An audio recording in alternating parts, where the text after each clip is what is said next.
മുൻ പാക് പ്രധാനമന്ത്രി ഇമ്രാൻഖാനെ പാർപ്പിച്ചിരിക്കുന്ന ജയിലിന് പുറത്ത് ഇമ്രാൻഖാന്റെ സപ്പോർട്ടേഴ്സ്, ഇമ്രാൻഖാൻ അനുകൂലികൾ വലിയ പ്രതിഷേധം ഉയർത്തുകയാണ്. എത്രയും പെട്ടെന്ന് ഇമ്രാൻഖാനെ ജയിൽ മോചിതനാക്കുക എന്ന ആവശ്യം ഉയർത്തിക്കൊണ്ട് അവിടെ ഇമ്രാൻഖാൻ അനുകൂലികൾ തമ്പടിച്ചിരിക്കുന്നു. അവർ ജയിലിന് പുറത്ത് അവിടെ പ്രതിഷേധം ഉയർത്തുന്നൊക്കെയുള്ള വാർത്തകൾ വരുന്നു. അതിൽ സ്ഥിരീകരണം അല്പ സമയത്തിനകം ഉണ്ടാകുമെന്നാണ് പ്രതീക്ഷിക്കുന്നത്. അങ്ങനെയെങ്കിൽ ഈ അവസരം അത് രാഷ്ട്രീയമായൊക്കെ മുതലെടുക്കാൻ അവിടുത്തെ രാഷ്ട്രീയ പാർട്ടികൾ ശ്രമിക്കുകയാണെങ്കിൽ അത് ആ രാജ്യത്തിന് അതിന്റെ നിലനിൽപ്പിനൊന്നും അത്ര ഭൂഷണമല്ല എന്ന് കരുതേണ്ടിയിരിക്കുന്നു. കാരണം നമ്മൾ അറിയുന്നത് പോലെ ഇന്ത്യയുടെ ഈ ആക്രമണ സമയത്താണ് ബലൂച്ച് ലിബറേഷൻ ആർമി അവിടെ പാകിസ്ഥാൻ പട്ടാളക്കാരെ ആക്രമിക്കുന്നതും അവിടുത്തെ ക്വറ്റ എന്ന് പറയുന്ന പ്രദേശം പിടിച്ചടക്കുന്ന കാഴ്ചയൊക്കെ കണ്ടത്.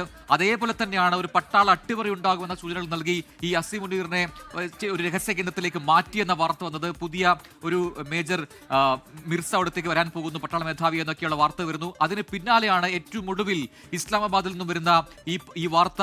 അത് അവിടുത്തെ ആഭ്യന്തര കലാപം കൂടുതൽ രൂക്ഷമാക്കിയേക്കാം, അല്ലെങ്കിൽ അവിടുത്തെ രാഷ്ട്രീയ കലാപം കൂടുതൽ രൂക്ഷമാക്കിയേക്കാം എന്നതിന്റെ ഒരു ഉത്തമ ഉദാഹരണം കൂടിയാണ്. കാരണം ഇസ്ലാമാബാദിൽ നിലവിൽ ജയിലിൽ കഴിയുന്ന മുൻ പാക് പ്രധാനമന്ത്രി ഇമ്രാൻഖാനെ ജയിൽ മോചിതനാക്കണം എന്നാവശ്യപ്പെട്ടുകൊണ്ടാണ് ഇപ്പോൾ ഇമ്രാൻഖാൻ അനുകൂലികൾ അവിടെ പ്രതിഷേധവുമായി ഈ വൈകിയ വേളയിലും ഉള്ളത് എന്നാണ് ചില മാധ്യമങ്ങൾ ഇപ്പോൾ റിപ്പോർട്ട് ചെയ്യുന്നത്.